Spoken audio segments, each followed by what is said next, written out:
Breaking news చూస్తున్నాం. తెలంగాణలో మద్యం షాపుల టెండర్ల ప్రక్రియ నేటితో ముగియనుంది. ఉదయం నుంచే దరఖాస్తులను స్వీకరిస్తున్న అధికారులు. 10 ఉమ్మడి జిల్లాల్లో ఈ ప్రక్రియ కొనసాగుతుంది. నిన్న ఒక్కరోజే 25,000 దరఖాస్తులు వచ్చాయి. తెలంగాణలో 2,620 మద్యం షాపులకు లైసెన్స్ కోసం దరఖాస్తులు స్వీకరిస్తున్నారు. అప్లికేషన్ ఫీజు 3 లక్షలుగా ప్రభుత్వం నిర్ణయించింది. ఈసారి ప్రభుత్వానికి భారీగా ఆదాయం వస్తుందని అంచనా వేస్తున్నారు. దరఖాస్తుల ప్రక్రియ పూర్తయిన తర్వాత డ్రా తీస్తారు.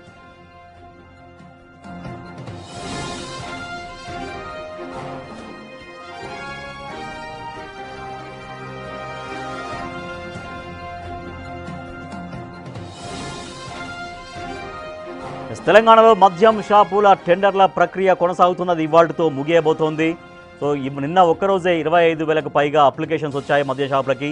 సో ఈ ఒక్కరోజే సమయం మిగిలి ఉన్న నేపథ్యంలో ఇవాళ మొత్తం ఎన్ని అప్లికేషన్స్ రాబోతున్నాయనే దానిపైన పూర్తి సమాచారాన్ని మా ప్రతినిధి సుజాత అందిస్తారు. సుజాత, అధికారులు అంచనా ఏం వేస్తున్నారు? ఇవాళ ఒక్కరోజే సమయం మిగిలింది, మరికొద్ది గంటల్లోనే షాపుల టెండర్ల ప్రక్రియ ముగియబోతుంది. సో ఇవాళ ఎన్ని అప్లికేషన్స్ రావచ్చు అని ఒక అంచనా వేస్తున్నారు అధికారులు? రాజేష్, తెలంగాణ రాష్ట్ర వ్యాప్తంగా మద్యం దరఖాస్తుల ప్రక్రియ కొనసాగుతూనే ఉంది. నేటితో ముగియనున్నది. ఈ నేపథ్యంలోనే ఉదయం 5 గంటల నుంచే దరఖాస్తులు క్యూ కడుతున్నారు. అయితే కీలకంగా ఈరోజు సాయంత్రం వరకు, అంటే అర్ధరాత్రి 11-12 వరకు కూడా ఈ దరఖాస్తుదారులు వస్తూనే ఉంటారు. అంటే గతంలో 2023లో జరిగినటువంటి దరఖాస్తుల ప్రక్రియ ఒకసారి గమనిస్తే చివరి 2 రోజులు 50% వరకు దరఖాస్తుదారులు వచ్చి దరఖాస్తు చేసుకున్నారు. ఈసారి కూడా అదేవిధంగా జరుగుతుందని అధికారులు భావిస్తున్నారు. నిన్నటి వరకు 25% వచ్చినటువంటి దరఖాస్తుదారులు నిన్న ఒక్కరోజే 25% వరకు వచ్చారు. అంటే దాదాపు 1,00,000 అప్లికేషన్స్ దాటాయన్నట్టు భావించినటువంటి అధికారులకి 50,000కి పైగానే నిన్న దాటాయంటే ఈ ఒక్కరోజు 50,000కి పైగానే దరఖాస్తులు వస్తాయని చెప్పేసి అధికారులు భావిస్తున్నారు. ఇప్పుడు కొంతవరకు క్రౌడ్ తక్కువగా ఉన్నప్పటికీ సాయంత్రం, అంటే ఆఫ్టర్ లంచ్ తర్వాత నైట్ 11-12 గంటల వరకు ఆ టైంలో ఎక్కువగా దరఖాస్తుదారులు వస్తారు. ఎందుకంటే 10 ఉమ్మడి జిల్లాలలోనూ ఈ దరఖాస్తుల ప్రక్రియ కొనసాగుతుంది. ఆబ్కార్ భవన్లో ఇప్పుడు ప్రస్తుతం 10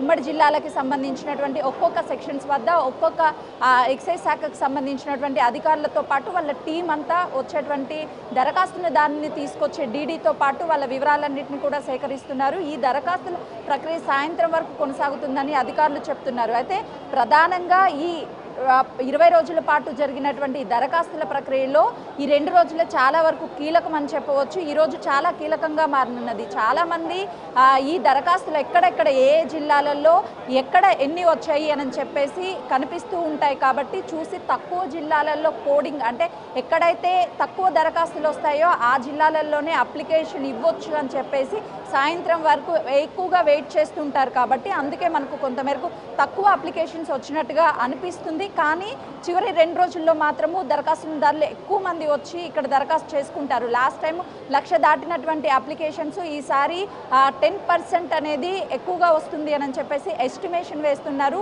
అటు రంగారెడ్డి అదేవిధంగా హైదరాబాద్కి సంబంధించినటువంటి ఈ 2 జిల్లాలలోనే ఎక్కువగా అప్లికేషన్స్ వస్తూ ఉంటాయి. షాప్స్ కూడా ఎక్కువగా ఇక్కడ ఉన్నాయి కాబట్టి ఇక్కడే దరఖాస్తులు ఎక్కువగా వస్తాయి. చాలా వరకు కేవలం ఆంధ్రప్రదేశ్కి సంబంధించినటువంటి ఆంధ్రప్రదేశ్కి వాళ్ళకి కాకుండానే ఇటు తెలంగాణలో చేస్తున్నటువంటి ఈ మద్యం దరఖాస్తులకి ఆంధ్రప్రదేశ్ అదేవిధంగా ఇతర రాష్ట్రాల నుంచి వచ్చి కూడా చాలామంది ఇక్కడ దరఖాస్తులు చేసుకుంటూ ఉంటారు. అయితే ఇది ఈసారి 3 లక్షల ఫీజు అయినప్పటికీ ఎక్కడా తగ్గేది లేదు. ఒకవైపు లక్కుగా భావిస్తూ ఉంటారు. కొంతమంది అయితే ఈ దరఖాస్తులు స్వీకరించేటువంటి టైంలో కొంతవరకు సెంటిమెంట్గా మహిళల పేర్ల మీద కూడా ఈ దరఖాస్తులు వేస్తూ ఉంటారు. చాలామంది ఉన్నారు, వాళ్ళతో మాట్లాడదాము.